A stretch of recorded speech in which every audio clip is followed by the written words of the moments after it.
సాగతద్గమనము అప్రాప్తాధ్వఖేదమునై. అధ్వఖేదం అంటే అలసట, దారిలో నడవడం వల్ల కలిగే అలసట ఉంది, దానికి ఏమాత్రం ఆయన భయపడ్డాడు. అలా వెళ్ళిపోతున్నాడు. అక్కడ వెళ్ళిపోతుండగా కొంత దూరం వెళ్ళాక ఆ తల్లిదండ్రులు, నాయన కాస్త ఆపరా, దగ్గరలో ఎక్కడైనా చెరువు ఉంటే చూడరా, దాహం అవుతుంది అన్నారు.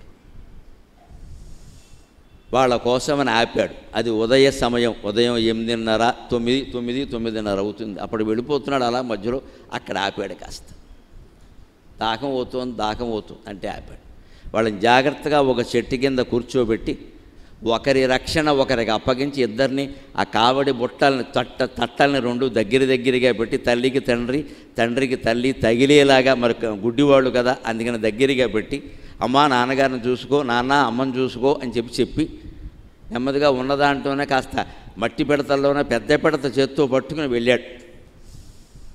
కాస్త నీళ్లు తెచ్చి తల్లిదండ్రులకి తాగిద్దామని. ఆ విషయాన్ని మనం నీళ్లు తాగే చెబుదాం.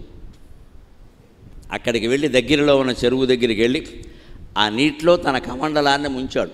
నీటన్ ముంచె మహాకమండలువున నిర్భాగ్యుడవు వర్ణీ. నీటన్ ముంచె మహాకమండలువున నిర్భాగ్యుడవు వర్ణి. అప్పాటన్ బుట్టె బుడు స్వానమ్ములు. అప్పాటన్ బుట్టె బుడు స్వానమ్ములు. అద్దాన ఆ నీటన్ కొండొక హస్తియుండెనని క్షోణీనాథుడు హించియున్. అద్దాన ఆ నీటన్ కొండొక హస్తియుండెనని క్షోణీనాథుడు హించియున్. దాటించెన్ ఘన శబ్ద వేధి శరమున్ తచ్చబ్ద లక్ష్యముగాన్. దాటించెన్ ఘన శబ్ద వేధి శరమున్ తచ్చబ్ద లక్ష్యముగాన్. ఇటు నీటికి బయలుదేరాడు శ్రవణ కుమారుడు, అటు వేటకు బయలుదేరాడు దశరథుడు. అది ఉత్తర కోసల రాజ్యం దశరథుడి పాలనలో ఉంది. పైగా ఈ బిడ్డకి దశరథుని పాలన మీద ఎంత నమ్మకం అంటే, అమ్మా నాన్న ఒరే ఎక్కడికి వెళతావరా, ఎంత దూరం వెళతావరా, ఎక్కడో అక్కడ ఉందావరా, ఏముందరా, ఎవడో ఒకడు ఏదో అంటూనే ఉంటాడరా, నువ్వు ఇలా కావడం వస్తుంటే మేము చూడలేకపోతున్నావరా, ఏదో ఊళ్ళో ఉందావరా, ఇంత పాచి పని చేసుకుని బతుకుతానరా నాయనా అని తల్లి అంటూ ఉంటే, అమ్మా లేదమ్మా, ఉత్తర కోసల భూముల్లోకి వస్తున్నాం మనం, అయోధ్యని రాజధానిగా చేసుకుని మహానుభావుడు దశరథుడు పరిపాలిస్తున్నాడు, అతని రాజ్యంలో దొంగల భయం ఏమీ ఉండదమ్మా, అంతా సురక్షితంగా ఉంటాం అని చెబితే, అలాగా నాయనా అయితే కానీ అన్నారు. ఇప్పుడు భయం ఎవరి వల్ల వస్తుందో చూద్దాం. ఈయన ఇప్పుడు నీటికి బయలుదేరాడు, ఆ మహారాజు వేటకు బయలుదేరాడు.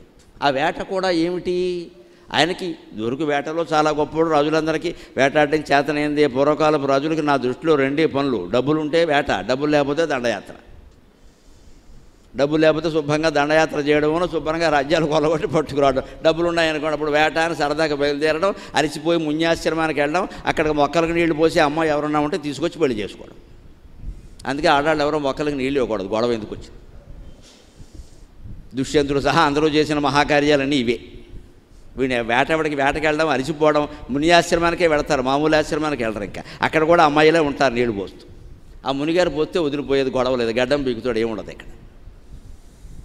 అక్కడి నుంచి నేను ఐ లవ్ యూ ఉండవు. ఈ కథలే మొత్తం పురాణాలండి. అందుకని అదే కదా, అంతకంటే ఆయన వేటకు పోయిన వేటకు మామూలుగా కాదండి, ఆయన ఒక కొత్త విద్య నేర్చుకున్నాడు, శబ్దవేధి అని. శబ్దాన్ని బట్టి బాణం వేస్తారు, వస్తువుని చూడరు, జంతువుని కానీ మనిషిని కానీ చూడరు. నడక, మనిషి నడుస్తుంటే నడక శబ్దాన్ని బట్టో, లేదు జంతువు అరుస్తుంటే అరుపు శబ్దాన్ని బట్టో, అది నీరు తాగుతుంటే బొడబొడ అని వచ్చేటువంటి శబ్దాన్ని బట్టో వేస్తారు. ఇంకా విచిత్రం ఏమిటంటే, అర్జునుడికి మాత్రమే సాధ్యమైన విద్య. చీకట్లో దగ్గరలో ఉన్న మనిషి ఊపిరి గుర్తించి బాణం వేయగలట. ఆ రహస్యం కూడా అర్జునుడికి తెలుసు. ఊపిరి శబ్దం కూడా వినగలడు. వీడిల్లు బంగారంగా. అది ద్రోణాచార్యుడు నేర్పింది కాదు, ఈయన నేర్చుకున్నది. ఎప్పుడు గురువు నేర్పేవాటికి ఒక పరిమితి ఉంటుంది, శిష్యుడు నేర్చుకునే వాటికి పరిమితి ఉండదు, ఎంతైనా నేర్చుకోవచ్చు.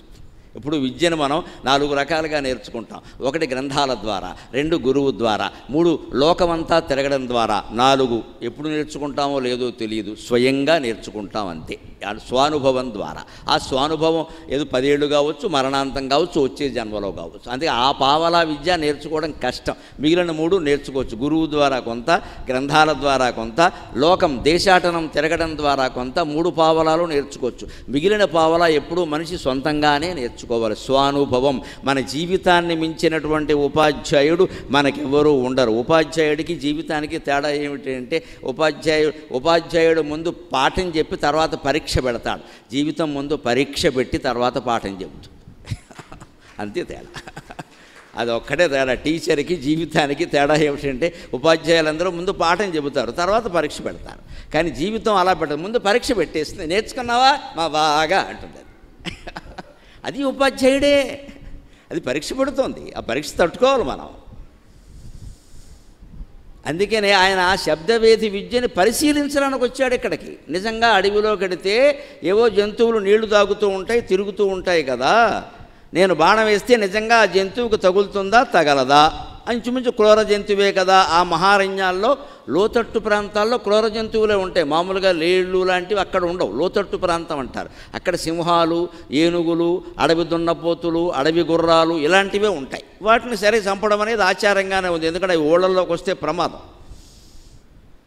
అందుకని చేసేవారు రాజులు. ఆ పని చేయడం అనేది లోకక్షేమాన్ని ఆశించి చేశారు. ఎక్కడైనా క్రూర జంతువుల బెడద పెరిగితే రాజా వచ్చి క్రూర జంతువులను వేటాడండి అని కోరడం హరిశ్చంద్ర నాటకంలో చూస్తాం మనం. హరిశ్చంద్రుడి దగ్గరికి వచ్చి కోరతారు. అప్పుడే హరిశ్చంద్రుడు వేటకు బయలుదేరదు. ఇక మళ్ళీ ఆ వేట మళ్ళీ ఇంటికి రాడు. ఇంకా అక్కడి నుంచి కాటికే, వేట నుంచి కాటికే. ఇంకా ఆ కథ వేరే. అలాగ ఉంటుంది. అది ధర్మం కోసమే చేశారు. ఎందుకని వేటాడడం రాజులకి ధర్మం, మిగిలిన వాళ్ళకి కాదు. ఏది ఎవరికి ధర్మం అదే ధర్మం, వాళ్ళకే ధర్మం. ఎందుకంటే క్రూర మృగాలను వేటాడాలి కాబట్టి.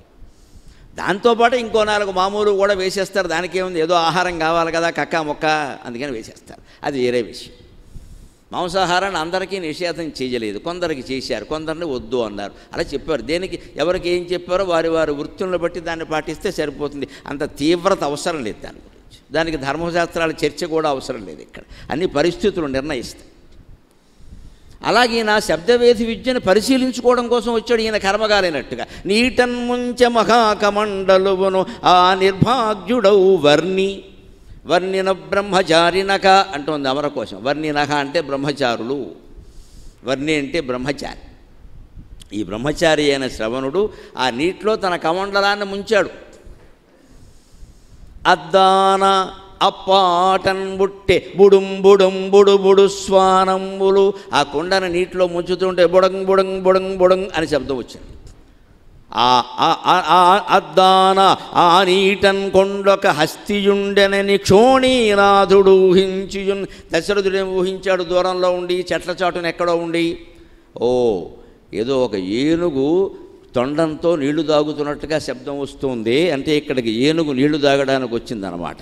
అద్దానన్ ఆ నీటన్ కొండొక హస్తియుండెనని క్షోణీనాథుడు ఊహించియున్ దాటించెన్ ఘన శబ్దవేది శరమున్. వెంటనే ఇంకా ఆలోచించకుండా ఏమో ఒకవేళ మనిషి ఉంటాడేమో చూద్దాం, ఇంకాస్త పరిశీలిద్దాం, ఇంకో చెట్టు చాటుకి పెడదాం, పుట్టచాటుకి పెడదాం, చూద్దాం అనే ఆలోచన లేకుండా ఈయన జన్మాంతర కర్మ ఏదో ఈయన తగులుతోంది అన్నట్టుగా విచిత్రంగా శాపమో వరమో తెలియని పరిస్థితుల్లో ఆయన ఆవేశంతో ఒక బాణం వేశాడు. దాటించన్ ఘన శబ్దవేది శరమున్ తచ్చబ్దలక్ష్యముగాన్. ఇది మామూలు మాట. అంటే ఆ శబ్దమే లక్ష్యంగా ఒక బాణం వేశాం. కానీ నాకు ఈ పద్యం చదువుతుంటే ఒక ఉపనిషత్పరమైన అర్థం తెలిసింది, పౌరాణికమైన అర్థం తెలిసింది. అవురా రామకృష్ణ శాస్త్రి గారు, ఏ లోకంలో ఉన్నా సుఖంగా ఉండవయ్యా, గొప్ప పదం ప్రయోగించావయ్యా అనుకున్నా. తచ్చబ్దలక్ష్యముగాన్. తత్ అనే శబ్దం లక్ష్యంగా. వ్యాకరణం తెలిసిన వాళ్ళకి, సంస్కృతం తెలిసిన వాళ్ళకి ఈ విశ్లేషణ చాలా ఆనందం కలిగిస్తుంది. అటువంటి వాళ్ళు 3 4 వారి ఆనందం కోసం నేను ఈ మాట చెబుతున్నా. అందరికీ తెలుస్తుంది. తచ్చబ్ద లక్ష్యముగాన్. తత్ అనే శబ్దం సంస్కృతంలో చాలా చిత్రమైంది. తత్ అంటే పరమాత్మ, సాక్షాత్తు పరమాత్మ. పరమాత్మ అని చెప్పడానికి వేదంలో తత్ అనేవాడు. తత్వమసి తదేవ బ్రహ్మ, తదేవ ప్రత్యక్షం బ్రహ్మ, తత్వమసి అహం బ్రహ్మాస్మి, తద్బ్రహ్మేతి వ్యజానీత, తద్బ్రహ్మేతి అని తత్ అనే శబ్దాన్ని పరమాత్మకి పేరుగా వాడారు. పరమాత్మకు ప్రత్యేకంగా రామ, కృష్ణ, శివ ఇవన్నీ మనం తర్వాత పెట్టుకున్న పేర్లు, కానీ పరమాత్మకు వేదం పెట్టిన పేరు తత్. అందుకే సంస్కృత వ్యాకరణంలో తచ్చబ్దం విచిత్రంగా ఉంటుంది. రామశబ్దం అంటే పుల్లింగంలోనే ఉంటుంది, స్త్రీలింగంలో ఉండదు. అకారాంత రామశబ్ద పుల్లింగ రామ రాముడు, ఆకారాంత స్త్రీలింగ సీతాశబ్ద సీత సీత, అంతే. దాని పుల్లింగంలో ఉండదు. రామశబ్దం పుల్లింగంలో ఉంటుంది, సీతాశబ్దం స్త్రీలింగంలో ఉంటుంది. కానీ తచ్చబ్దం 3 లింగాల్లోనూ ఉంటుంది. దకారాంత పుల్లింగ తచ్చబ్ద అతడు సహతౌతేతం తౌతాంతేన దాభ్యాంతై అలా ఉంటుంది. అదే దకారాంతం తచ్చబ్దం అండి. దకారాంత స్త్రీలింగ తచ్చబ్ద ఆమె సా తేతాహ తాం తేతాహ అని ఉంటుంది. మళ్ళీ అదే దకారాంతక నపుంసకలింగ తచ్చబ్ద తత్తేతాని తత్తేతాని అలా ఉంటుంది. 3 లింగాల్లోనూ తచ్చబ్దం ఎందుకు ఉంటుందంటే అది సర్వనామం కాబట్టి. సర్వనామం అంటే అది అతడు, పుల్లింగం అయితే అతడు అంటాం, స్త్రీలింగం అయితే అదే అంటాం. వేరే పేరు ఏముంటుంది? ఆ సర్వానికి పెట్టదగిన నామం ఏదైనా ఉంటే, సర్వులకి పెట్టదగిన పేరు ఏదైనా ఉంటే అది భగవత్ పదార్థమే, మరో పేరేం లేదు ఇక్కడ. అందుకని తచ్చబ్దం అంటే భగవంతుడు. ఇక్కడ తచ్చబ్ద లక్ష్యంగా బాణం వేశాడు అంటే తత్ అంటే భగవంతుడు కదా. ఆ వైకుంఠంలో ఉండేటువంటి శ్రీ మహావిష్ణువు లక్ష్యంగా బాణం వేశాడు. వైకుంఠంలో ఉండే మహావిష్ణువు లక్ష్యంగా బాణం వేయడం ఏమిటి? అప్పటికి దశరథుడికి సంతానం లేదు, అదొక దుఃఖంలో ఉన్నాడు. అయినా తన కర్తవ్యం తను నిర్వర్తిస్తూ పాలన చేస్తున్నాడు. అందులో భాగంగానే వేటకి వచ్చాడు. దశరథుని పాలన సుఖంగా ఉంది అని శ్రవణ కుమారుడు అనడం విచిత్రం కాదు. మురారి అనే మహాకవి అనర్ఘరాగవంలో చెబుతాడు చాలా చమత్కారంగా, దశరథుని పాలన ఎంత గొప్పగా ఉంటుంది. విష్ణుమూర్తి ఒక్కసారి ఆ ఆదిశేషుడి మీద పడుకుని ఉంటాడు కదా ఎప్పుడూనూ. అలా పడుకున్నవాడు ఓసారి నిద్ర లేచాట. ఇప్పుడు రేపు ఆషాఢ శుద్ధ ఏకాదశి, ఉత్థాన ఏకాదశి, శయన ఏకాదశి, ఆయన పడుకుంటాడు. తర్వాత కార్తీక శుద్ధ ఏకాదశి, ఉత్థాన ఏకాదశి, ద్వాదశి, ఉత్థాన ద్వాదశి ఆయన లేస్తాడు కదా. అలాగా నిద్రపోయి 4 నెలలు పడుకుని లేచాక అన్నట్ట, ఏమిటి లక్ష్మి, ఆదిశేషుడు విచిత్రంగా ఉన్నాడు, చాలా మెత్తగా హాయిగా కుర్లాం పరుపులాగా ఉంది, ఏమిటో ఇది, ఇదివరకు ఎప్పుడు గట్టిగా ఉండేది చర్మం, నాకు కూడా కొంచెం నిద్ర పట్టేది కాదు, ఈ పొలుసులు కదా పాము అంటే, దాంతో నిద్ర పట్టేది కాదు, ఏమిటో మంచి పరుపులాగా ఉన్నాడు, ఏమిటి బోరగిలినట్టుగా ఉన్నాడు, ఏమిటిది అంటే వెంటనే లక్ష్మి అందుట, ఏమీ లేదు మహానుభావ, నారదుడు వస్తున్నాడు కదా ఆయన్ని అడగండి అన్నట్టు. నారదుడు వచ్చాక ఏమిటయ్యా ఆదిశేషుడంతా ఉబ్బినట్టుగా బోరగిలినట్టుగా అలా నిశ్చింతగా ఆయనే పడుకున్నట్టుగా ఉన్నాడు అంటే, భూమండలం మీద దశరథ మహారాజు పరిపాలన చేస్తున్నాడు. ఆయన పాలనలో దుర్మార్గాలు లేవు, దౌష్ట్యాలు లేవు, రాక్షసులు లేరు, దోపిడీలు లేవు. అందువల్ల భూభారం పెంచే దుర్మార్గులు ఎవరూ లేకపోవడం వల్ల, బాగా తగ్గిపోవడం వల్ల భూభారం తగ్గిపోయింది. అందువల్ల భూమి చాలా తేలికైంది. తాను మోసేటువంటి భూమి బరువు తేలిక కావడం వల్ల దశరథుడు ఆదిశేషుడు కూడా బాగా హాయిగా సుఖంగా శయనించాడు, అందుకే బోరగిల్లాడు, అందువల్ల మీకు శయ్య బాగా ఉంది అన్నట్ట. ఇది అనర్ఘరాఘవంలో మాట. మహాకవులు ఎన్ని మాటలు చెబుతారండి. వెంటనే విష్ణుమూర్తి ఆనందంతో, అయితే దశరథుడు కడుపున పుడతా అన్నట్ట. వేద వేద్యే పరే పుంసి జాతే దశరథాత్మజే వేద ప్రాచేత సాదాసీత్ సాక్షాత్ రామాయణాత్మనా. వేదవేద్యుడైన భగవంతుడు దశరథుని కడుపున పుడతాడు అని తెలిసి వెంటనే వేదం అందిట, నేనెందుకు ఇక్కడ పని లేక, నా ద్వారా ఎవరిని తెలుసుకోవాలో వారు శ్రీరామచంద్రమూర్తిగా భూలోకంలో పుడుతుంటే నేను ఎక్కడుండి ఏం చేస్తాను, నేను కూడా ఒక గ్రంథంగా పుట్టాలి కదా అని పరమాత్మ అయినటువంటి శ్రీ మహావిష్ణువు రామచంద్రమూర్తిగా పుడితే పరమోత్తమమైనటువంటి వేదం రామాయణంగా పుట్టిందమ్మా. అది లెక్క. వేద వేద్యే పరే పుంసి జాతే దశరథాత్మజే వేద ప్రాచేత సాదాసీత్ సాక్షాత్ రామాయణాత్మన. ఆ రామాయణం వెలువడ్డానికి వాల్మీకి మహర్షి ప్రచేతసుని కుమారుడైన ప్రాచేతసుడు కవిగా కారణమయ్యాడు. ఆయన అదృష్టవంతుడు, మానవ అదృష్టవంతుడు. అలాగ దశరథుడి పాలన అంత బాగుందన్నమాట. అందుకని ఇక్కడ కూడా ఆయన ఏమిటంటే, అయితే పుట్టారుగా, ఆ పుట్టడానికి ఈ బాణానికి సంబంధం ఏమిటి? అది త్వరలో విడుదల అన్ని ముఖ్య కేంద్రాల్లో. ఈ బాణం ఇప్పుడు వేయడానికి ఆయన అలా పుట్టడానికి సంబంధం ఏమిటో త్వరలో విడుదల, అప్పుడే చెప్పుకోవద్దు. కానీ తచ్చబ్ద లక్ష్యముగా ఆ పరమాత్మ లక్ష్యంగా వేసినట్టుగా ఆ బాణం వెళ్ళిపోయింది. ఆశరముగ్రభారమున ఆశరముగ్రభాగమున అప్పటికప్పుడే తండ్రి ఇడ్డ ఆదేశము తీర్ప నీరుగొని తీరముఖమ్మున వచ్చువాని. ఆశరముగ్రభారమున అప్పటికప్పుడే తండ్రి ఇడ్డ ఆదేశము తీర్ప నీరుగొని తీరముఖమ్మున వచ్చువాని. విద్యాశుభమూర్తి శ్రావణుని తాకి విద్యాశుభమూర్తి శ్రావణుని తాకి దృఢము విశాలమౌ ఉరోదేశమునందు నాటే. దృఢము విశాలమౌ ఉరోదేశము నాటే. హత విధి అని ఆతడు నేలగోలగన్.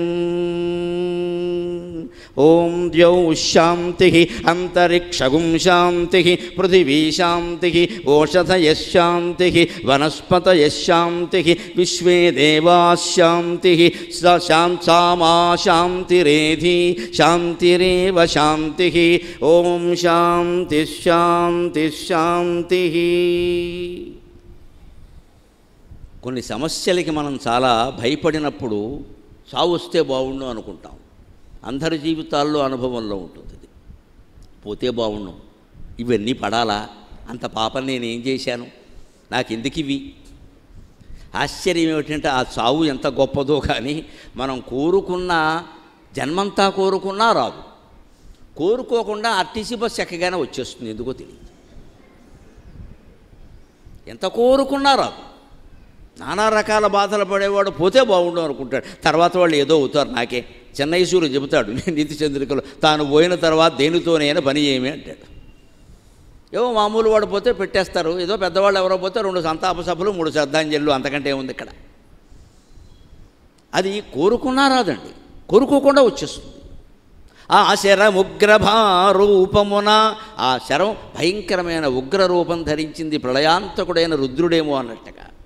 అప్పటికప్పుడే తండ్రి ఇడ్డ ఆదేశము తీర్ప. దాహమవుతోంది దాహమవుతోంది తండ్రి ఏ ముహూర్తంలో అన్నాడో కానీ అది కొంప ముంచేసింది. తండ్రి ఆదేశాన్ని పాటించడం కోసం నీరుగొని తీరముఖమ్మున వచ్చువాని. నీరు పాపం కమండలంలో నించుకున్నట్టే నించుకుని ఇంకా తీరం దగ్గరికి వద్దామని గట్టి ఎక్కుతున్నాడంతే. తీరముఖం అన్నాడు, అందుకే చాలా జాగ్రత్తగా గట్టి ఎక్కలేదు పూర్తిగా. తీరముఖమ్మున వచ్చువాని. అంత ఔచిత్యం ఉంటుందండి కవుల రచనలో ఎప్పుడు కూడా. చావణుడు రోడ్డు ఎక్కేశాడు అంటే కుదరదు. ఇక్కడ దశరథుడు బాణం ఎప్పుడు వేశాడో శబ్దం రాగానే వేశాడు. శబ్దం వచ్చిందంటే ఇంకా అక్కడ కమండలం అక్కడే ఉంది. అందుకని ఆ కమండలం ఇలా బుడుంగ్ బుడుంగ్ బుడుంగ్ బుడుబుడు స్వానాలు చేసిన తర్వాత దాన్ని తీసుకుని నెమ్మదిగా గట్టెక్కే ప్రయత్నం చేస్తున్నాడు, అంతే వచ్చేసింది. ఆ శబ్దం ఆయనకి వినపడింది, వేసేసాడు, అది వచ్చేసింది. ఈ లోపల ఊరికే ఇలా కుడికాలు పైనట్టే ప్రయత్నం చేశాడు, అంతే వచ్చేసింది. తీరముఖమ్మున వచ్చువాని విద్యాశుభమూర్తి. ప్రాస కోసమే శవర్ణం కోసం శుభమూర్తి అని ప్రయోగించిన కొట్టుముక్కల వారికి ఎంత ఆలోచన వచ్చిందంటే, ఇంత విద్యావంతుడే చచ్చిపోవాలా, ఇంత శీలవంతుడు చనిపోవాలా, ఇంతటి బ్రహ్మచారి చనిపోవాలా, ఇంతటి మాతాపితృడు సేవకుడు చనిపోవాలా, లోకంలో పనికిమాలిన గ్యాంగ్ ఎంతమంది లేరు. అనేక రకాల ఘోరాలు, నేరాలు, ద్రోహాలు, మోసాలు చేసి సిగ్గు ఎగ్గు లేకుండా బతికేస్తున్న వాళ్ళు ఎంతమంది లేరు. వాడెవడికైనా ఈ బాణం తగలకూడదా? పాపీ శరాయువు అంటారని, అందుకని సుకృతి గతాయువు అంటారు. ఇది సామెత. అంత మాత్రం చేత 90 ఏళ్ళు బతికిన వాడు పాపాత్ముడు కాబట్టి బతిగా వనకండి, చచ్చి ఊరుకుంటాడు ఆయన. ఇవి సామెత, ఇవి సూక్తులు కావు. సూక్తి వేరు, సామెత వేరు. సామెత అంటే లోకోక్తి, లోకంలో వాడుకలో ఉన్న ఒక మాట, అది అందరికీ వర్తించదు. సూక్తి అందరికీ వర్తిస్తుంది. సత్యం వద ధర్మం చర, అవి సూక్తులు, అవి ఎప్పుడు వర్తిస్తాయి, అందరికీ వర్తిస్తాయి. కానీ పాపీ చరాయువు సుకృతి గతాయువు లోకంలో అనుభవం మీద కొంతమంది చెప్పిన మాట. అది అక్కడక్కడ నిజం అవుతుంటే ఇంకొంతమంది దాన్ని ప్రచారం చేశారు. అంచేత సామెతలు ఎలా పడితే అలా వాడేయకూడదు. పాపాత్ముడు కూడా ఒకడు 30 ఏళ్లకే చనిపోవచ్చు, పోతే పోయాడనే అనుకుంటాం. మనం ఎప్పుడు మరణం విషయంలో ఒకటే లెక్క. కొందరు పోతే అయ్యయ్యో అంటాం, కొందరు పోతే అమ్మయ్య అనుకుంటాం, పైకి చెప్పం. కానీ అలాంటి వాళ్ళు ఉన్నారు, ఇలాంటి వాళ్ళు ఉన్నారు. ఏం చేద్దాం? అంచేతను కవిగారు అంటున్నాడు, విద్యాశుభమూర్తి శ్రావణునిదాకి. ఇంత విద్యావంతుడు శుభమూర్తి కూడా. విద్యావంతులందరూ శుభంగా ఉన్నారండి. ఆయన సరదాకి వాడలేదు. మహాకవులు ఎప్పుడు యతుల కోసం ప్రాసల కోసం శబ్దాలు వాడారు. అందుకని విద్యావంతులందరూ శుభం కోరుతున్నారా? ఎవరి స్వార్థాలు వాళ్ళు చూసుకునేవాళ్ళు ఎంతమంది లేరు. ఎంతో చూస్తే చదువుకున్న వాళ్ళకంటే చదువు రానివాడే నయమనే పరిస్థితులు చాలా ఉన్నాయి. చదువుకుని చెడిపోతున్నారు, తెలివితేటలు ఎక్కువ అవుతున్నాయి. సైబర్ నేరాలన్నీ ఎవరు చేసి చదువుకున్నారో.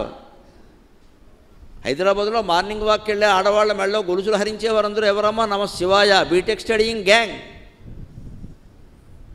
ఎవడు అడిగి చదువు రాని వాళ్ళు కాదు. వాళ్ళు ఎవరు రిక్షా దొక్కుకునేవాళ్ళు, ఆటో నడుపుకునేవాళ్ళు కాదు. వాళ్ళు శుభ్రంగా ఇంజనీరింగ్ చదువుతున్నారు అక్కడ.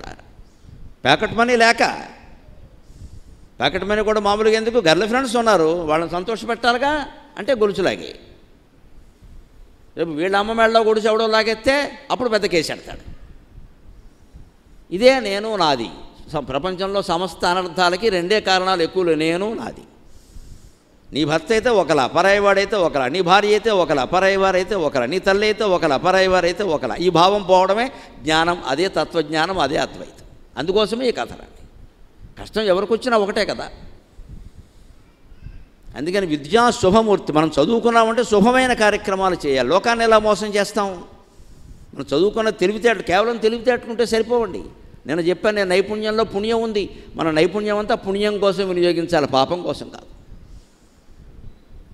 అందుకని విద్యాశుభమూర్తి శ్రావణుని దాకి, ఆయన తాకి దృఢము విశాలమౌరో దేశము నాటి. దృఢంగా విశాలంగా ఉన్నటువంటి వక్షస్థలంలో తగిలింది. హత విధీయని నాతడు నెలగూలగన్. అయ్యో హత విధి, ఇలా జరిగింది ఏమిటి? అప్పుడు కూడా అతడు హృదయంలో ఆలోచన ఏమిటంటే, చనిపోతున్నానని కాదు, నా తల్లిదండ్రులకు మంచినీళ్ళు ఎవరిస్తారో అని ఆలోచించాడమ్మా. అది శ్రవణ కుమారుడు, అది శ్రవణ కుమారుడు. తాను చనిపోతూ కూడా అతని ఆలోచన ఏమిటంటే, అయ్యో తల్లి తండ్రికి మంచినీళ్ళు ఇవ్వలేకపోయానే, వాళ్ళ దాహం తీర్చిన తర్వాత ఈ బాణం తగులుంటే వెళ్ళిపోయేవాడిని, కనీసం వాళ్ళు కాస్త బతికేవాళ్ళు కదా. ఎంతో దాహమైతే కానీ మా అమ్మ నాన్న అడగరే, నేను శ్రమ పడతానని అనుకుంటారే. వాళ్ళు అడిగారు నోరు విడిచి, వాళ్ళ కోసం ఇంత పిడత పట్టుకుని బయలుదేరితే నా బతుకు ఇలా అయిపోయింది. వాళ్ళకి ఎవరు నీళ్ళు ఇస్తారో నాయన బాధ, అంతేగాని తాను చనిపోతున్నానని కాదు. అందుకు శ్రవణ కుమారుని కథ వింటున్నందుకు మనం అదృష్టవంతులం, చెబుతున్నందుకు నేను అదృష్టవంతుడు.